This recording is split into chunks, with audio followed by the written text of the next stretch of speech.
Arrancamos con Marcelo Casareto, ¿te parece Sí. arrancar con él? ¿Estamos de acuerdo con este incremento? ¿Está bien lo que dice Fernanda Vallejos respecto a la diferencia con otros legisladores de la región y respecto a lo que piensa de Juntos por el Cambio, que no se han quejado de este tema? Mira, en primer lugar, lo que se acordó fue una paritaria para los trabajadores del Congreso. La inflación prevista en el presupuesto fue del 29%. La idea siempre del gobierno fue que los sueldos aumentaran este año por encima de la inflación, así que las paritarias comenzaron 32, 34%. Con el correr de los meses, la inflación está en niveles en el entorno del 4%, ojalá que baje, pero claramente la inflación va a estar por encima. Así que todas las paritarias que se fueron firmando tienen una cláusula de revisión en octubre, noviembre. En consecuencia de la inflación que vaya dando hasta ahí, la idea es que las paritarias aumenten 3, 4, 5 puntos por encima de la inflación. Así que yo comparto de que se aumente a los trabajadores del Congreso, por eso firmaron los trabajadores legislativos, firmaron ATE, UPCN y demás. Y, por supuesto, lo que vende mediáticamente es los diputados, los senadores, sí o no. Si salimos a la calle a preguntar si ganan 200 lucas, 170, 150, siempre van a decir que es mucho, siempre se van a quejar y siempre van a decir que tiene que ser menos. Así que, en lo personal, yo creo que soy el único legislador que he publicado mi recibo de sueldo.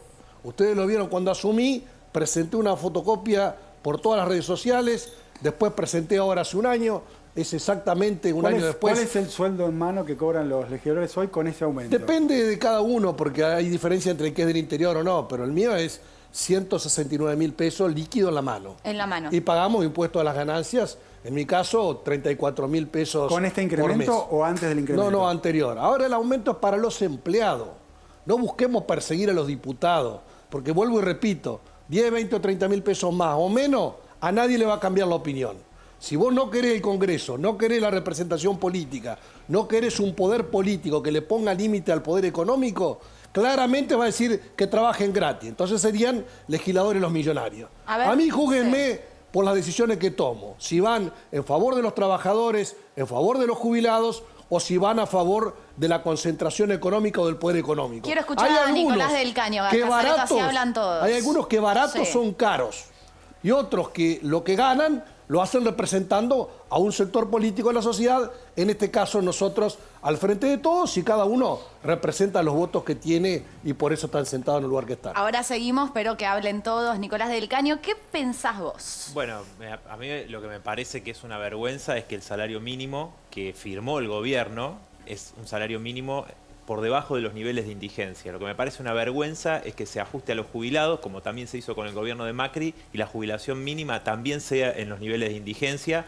Y en ese marco, plantear esta posibilidad del aumento, enganchándose con el aumento de los trabajadores legislativos, del poder legislativo, por parte de los diputados, senadores, obviamente que estamos totalmente en contra. Nuestra posición siempre ha sido, y hemos presentado proyectos desde el 2014 que llegamos a la Cámara de Diputados, es que un legislador, un funcionario político, tiene que cobrar lo mismo que lo que gana un trabajador. A ver, ¿por qué la tarea de un médico de un hospital público, de un docente, es inferior a la que tiene un diputado, una diputada, un legislador? De ninguna manera estamos de acuerdo con ese carácter meritocrático y que sea un privilegio, porque justamente nosotros somos una fuerza de trabajadoras, de trabajadores que luchamos por otro tipo de Estado.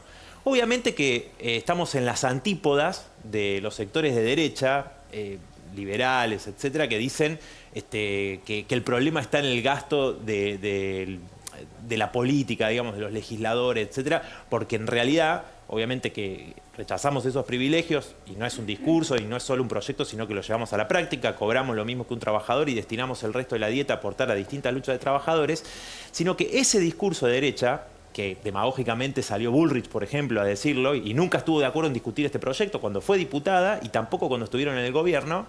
Es más, la exdiputada Balbo, por ejemplo, bodeguera millonaria, dijo algo parecido a Vallejos hace un tiempo cuando se dio un aumento de dietas. ¿Qué dijo?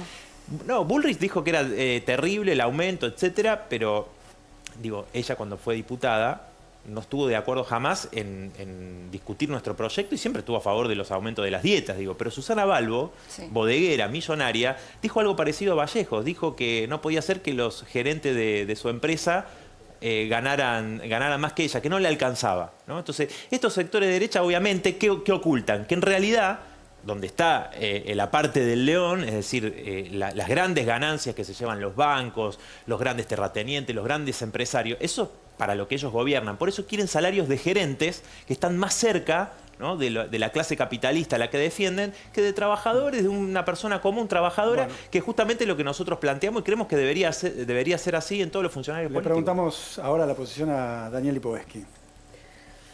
Bueno, mira, yo creo que hay que separar las dos cosas. Primero, claramente establecer lo que bien lo decía también Marcelo, que el aumento fue la negociación que hicieron en un marco de una paritaria, los sindicatos, los trabajadores legislativos, con, digamos, los presidentes de ambas cámaras, y creo que eso es absolutamente válido, como cualquier negociación de paritarias y en un acuerdo que se da, y me parece que eso no está en discusión. Lo que creo que está en discusión es si en este contexto de pandemia, un momento tan difícil que vive la Argentina, con muchísima gente que tiene problemas, que ha perdido su trabajo o que tiene restricciones hoy, pymes que no pueden funcionar o que funcionan restrictivamente, porque por ejemplo no pueden abrir a la noche, como pasa hoy con los gastronómicos, hoy los legisladores estén aceptando también un aumento del 40%. Yo me parece que en este contexto no es el contexto adecuado para eso.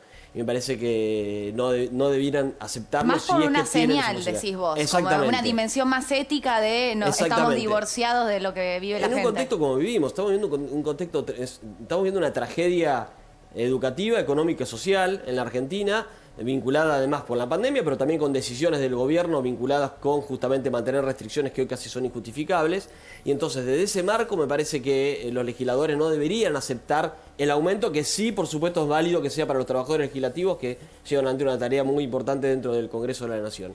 Me parece que esa es la discusión. Después, por supuesto, a mí me da vergüenza ver a un tuit de la diputada Vallejo, parafraseando su palabra de vergüenza, ¿no?, diciendo que en definitiva nosotros aceptamos Juntos por el Cambio porque defendemos a los sectores concentrados, o que en realidad defendemos a las empresas o que lo compara con los CEOs, que lo que defienden es el afán de lucro de la empresa. La realidad es que el afán de lucro de una empresa es absolutamente válida, porque de eso viven. Puede ser una empresa más grande, una empresa más chica, pero es justamente el espíritu de obtener ganancia la que hace que esa empresa funcione. Me parece que este tipo de declaraciones de alguna manera demuestran, primero, que lo hace para la tribuna, porque en definitiva después no lo plasman en la realidad, y además que de alguna manera entra en contradicción con lo que decía Nicolás, ¿no? Nicolás decía, bueno, en definitiva quieren los de Juntos por el Cambio quieren ganar como los gerentes, y Vallejo dice que los Juntos por el Cambio no quieren ganar nada porque en definitiva defienden al capitalismo. Ni una ni otra. Hay muchísimos representantes de nuestro espacio político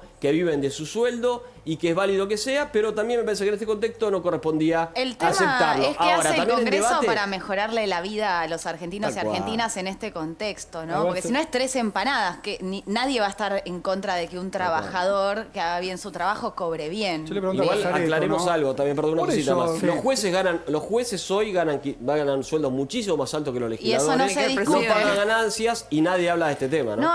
La justicia nunca se toca acá. Bueno, acá discutimos el tema ganancias, además que no pagan la justicia, pero le pregunto a Casareto precisamente por lo que decía Lipovetsky, ¿no?, por la señal hacia los sectores más necesitados, más surgidos, ante el nivel de pobreza que hay, ante el cierre de muchas actividades económicas que hoy no pueden trabajar, si no hay un choque, ¿no?, con esa información del incremento de salarios para los legisladores. Bien, yo soy del frente de todo, ¿no? Tengo un año de diputado.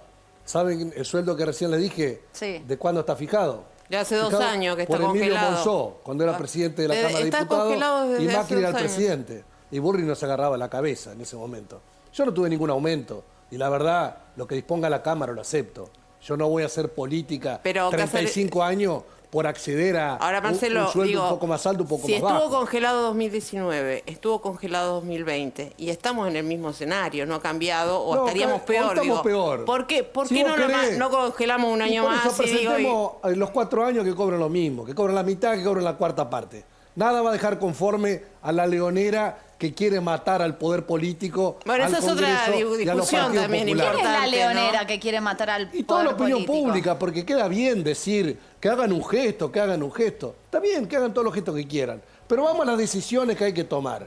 Yo recién llegué sobre la hora porque estaba reunido con Sergio Massa y con diputados discutiendo el tema del monotributo. Sí. 4 millones de monotributo. Sí. Entonces, vamos a presentar ahora, ya lo terminamos de elaborar. Tarde.